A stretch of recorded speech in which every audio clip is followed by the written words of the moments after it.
I was in Australia. And of course, I'm in Australia for the first time. In fact, it's my first ever time on a plane to get to Australia, right? And back in 2018, which was a long while ago now, it feels, especially with all of COVID and everything. Of course, I'm in Australia and I come from a zookeeping background. Yes, my first degree was in geology, specifically fossils, right? I studied natural sciences, focusing on paleobiology. I'm pursuing that, but I worked as a zookeeper. I've got qualifications in zookeeping and zoology. So it was great to come to Australia because I was desperate to see some of your wonderful wildlife, even if some of it is quite dangerous and venomous, right? I wanted to see some venomous creatures. Of course, I spent my entire time and I didn't factor into the equation there was going to be winter when I got there. I just sort of viewed Australia as this perpetually warm place, but we ended up in the Blue Mountains in the cold and the snow, and it was freezing. And so I didn't get to see too many snakes at that point. Nonetheless, one of the other things I desperately wanted to see was a koala bear.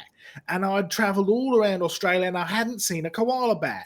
And I'd been told by you, John, that Kangaroo Island was a great place to see koalas as well as kangaroos and all sorts of wonderful kinds of animals. And so I was being looked after by a good friend of ours, Andrew. And I said to Andrew, I said, what are the chances of seeing a koala bear if we go down to Kangaroo Island? And he said, well, you've got to speak to the locals. You've got to see, because sometimes they're all over the place. Sometimes you just got to speak to the locals, see what you can see. But hopefully, we should be able to see one. So we stayed with some people on Kangaroo Island. We spent a lot of time with a guy called Mark, who, proper sort of bush ranger, goes out and does all sorts of wonderful stuff out in the Australian countryside. And we went round and we met Mark, and I said to him, so Mark, I really want to see a koala. What are the chances of seeing one? And he said, oh, probably about, 110%.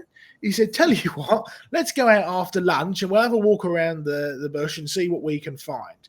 And so we walked outside and we literally was about, 5 or 10 paces forwards, and there was a koala in the bush, in the bush, sitting. Actually, he was quite low down, and that's sort of unusual to find koalas just sitting there. They're normally high up in the trees. They do come down to move from one tree to the next, but this one was just sitting in a low down, what we in England would call a bush, right? Little sort of bit of foliage, just sitting there in the rain, looking very, very sorry for himself. He was a bit sneezy and a bit snotty and a bit upset, and he didn't look particularly well. And so Mark said, you know what? He's not looking great. Let's get him in the warm and the dry.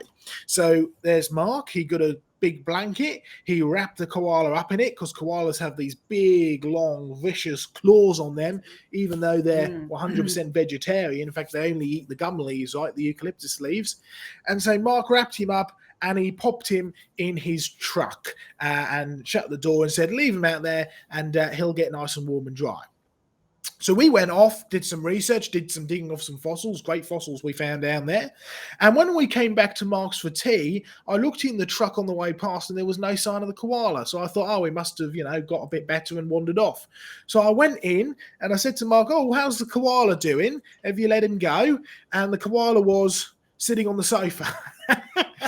Being watched by the dogs. Now, I wasn't expecting this, and the koala was good as gold, and in fact, the dogs were great as well. They were just watching, no aggression or anything. The koala was just chilling out on the sofa, and so, there he is getting dry. He had perked up quite a bit. He was munching on some gum leaves. He was a happy koala bear, and we actually sat down next to him and had a cup of tea. So I can say I had afternoon tea with a koala bear, which is wonderful. And so I've been able to get right up close and personal with these koalas and with some of your Australian wildlife, although I still didn't get right up and close and personal with some snakes, but never mind, there's always next time.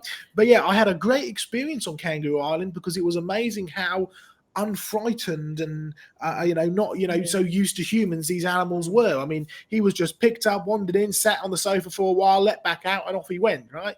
He was a happy koala. There was no sign of worry or anything at all.